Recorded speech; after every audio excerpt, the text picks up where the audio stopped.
आपल्यासोबत आहे भाजप प्रदेशाध्यक्ष चंद्रशेखर बावनकुळे, काँग्रेसचा मुस्लिम समाजाचा मोठा चेहरा बाबा सिद्दीकी आज दादाकडे चाललेले आहे. अनीस अहमद पण दादाच्या संपर्कात आहे.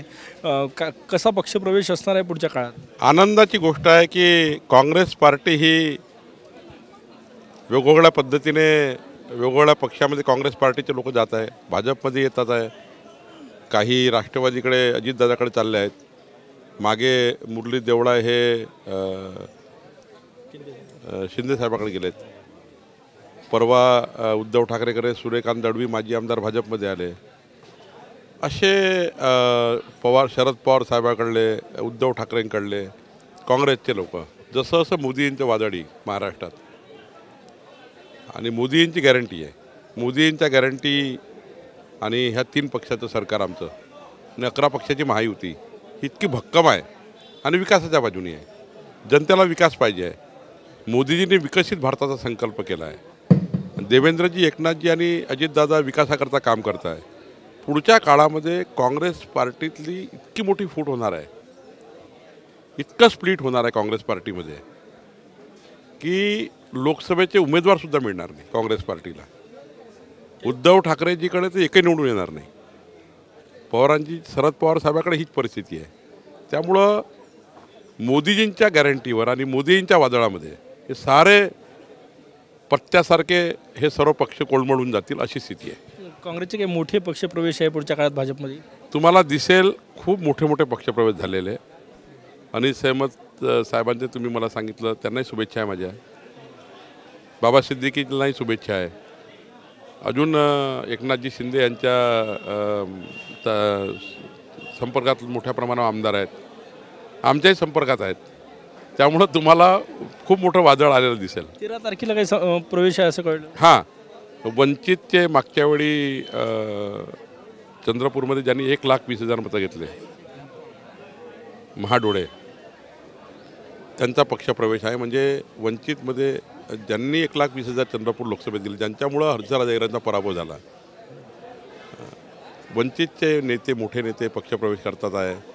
काही लातूर जिल्ह्यातले मोठे पक्षप्रवेश आहेत, काही जळगाव जिल्ह्यातले पुन्हा पक्षप्रवेश आहे, नांदेड जिल्ह्याचे पण असणार? नांदेड जिल्ह्याचे काही पक्षप्रवेश आहे. हे पक्षप्रवेश फार मोठे मोठे आहेत, छोटे नाही आहेत. पुढच्या काळातही तुम्हाला महाराष्ट्रामध्ये मोठे पक्षप्रवेश दिसतील. हे पक्षप्रवेश पाहता आज उद्धव ठाकरे यांनी देवेंद्र फडणवीस यांच्यावर अगदी खालच्या शब्दात टीका केली. महाराष्ट्राचे संस्कार संस्कृती उद्धव ठाकरे विसरले आहेत. महाराष्ट्राचे संस्कार संस्कृती उद्धव ठाकरे विसरले आहेत. वैफल्यग्रस्त झाले आहे, निराशा आली आहे. जिकडे जातात तिकडे त्यांच्या पक्षाचे लोक दुसऱ्या पार्टीत जातात आणि मी आणि माझा परिवार ही त्याची भूमिका आहे. मी मुख्यमंत्री, मुलगा मंत्री, आम्ही कधी हे केलं नाही आहे. आणि त्यामुळं क्षमता नसताना, एखाद्या कार्यकर्त्याला क्षमता आहे एखाद्या मुलामध्ये ठीक आहे, पण काही क्षमता नसताना बाकी काय शिवसैनिक गेले, माझ्या घरी मुख्यमंत्रीपद, माझा मुलगा मंत्री.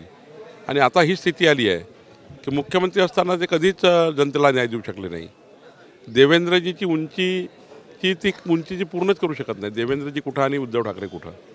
त्यामुळं ते निराशा, वैफल्य, त्यांच्या मनात आलेलं एक काळोखाचं एक चित्र.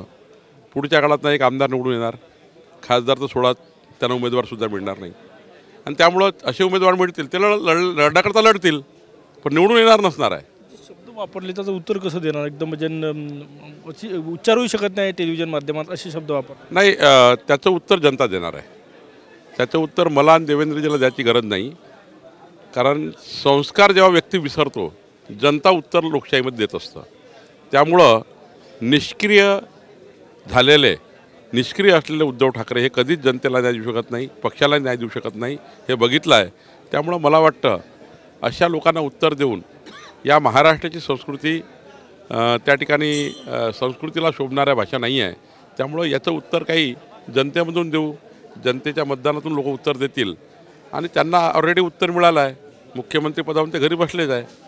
आता घरी बसले आहे, पुढच्या काळात तर त्यांना गावातसुद्धा कोणी फिरू देणार नाही, महाराष्ट्रात ते जाणार नाही. कारण महाराष्ट्र त्यांच्या बाजूने एक मतदान करणार नाही आहे. त्यांचा पक्ष हा लयास गेलेला पक्ष आहे आणि त्यामुळं जनता त्याचं उत्तर देईल. खूप खूप धन्यवाद. कॅमेरामॅन सचिन सयामसह गजानन माटे, TV9 मराठी, नागपूर.